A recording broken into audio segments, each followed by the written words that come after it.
Sabrina Zamarsini dari kelas 4A FKM 2021. Kali ini kita akan membahas tentang gempa bumi.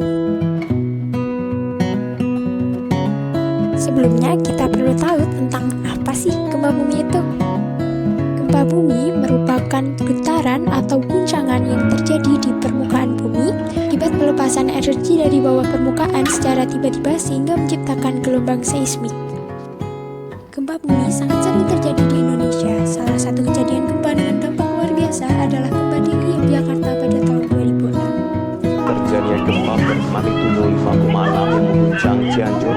Gempa bumi mengguncang Cianjur, Jawa Barat sekira pukul 13.21. Gempa berkekuatan 6,7 magnitudo. Bagaimana bisa terjadi gempa bumi?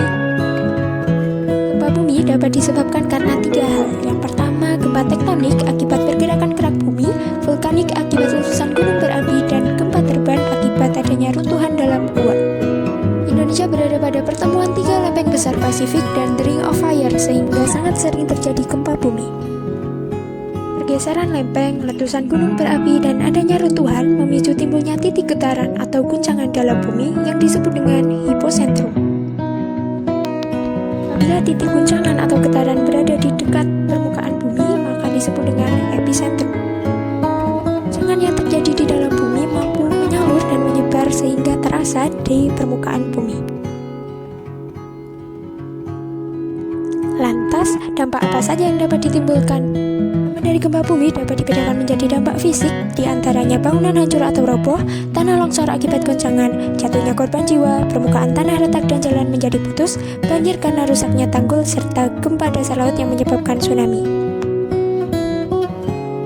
Sedangkan dampak sosial yang ditimbulkan diantaranya kemiskinan, kelaparan, munculnya penyakit, serta kelumpuhan politik, sistem ekonomi, dan kehidupan masyarakat.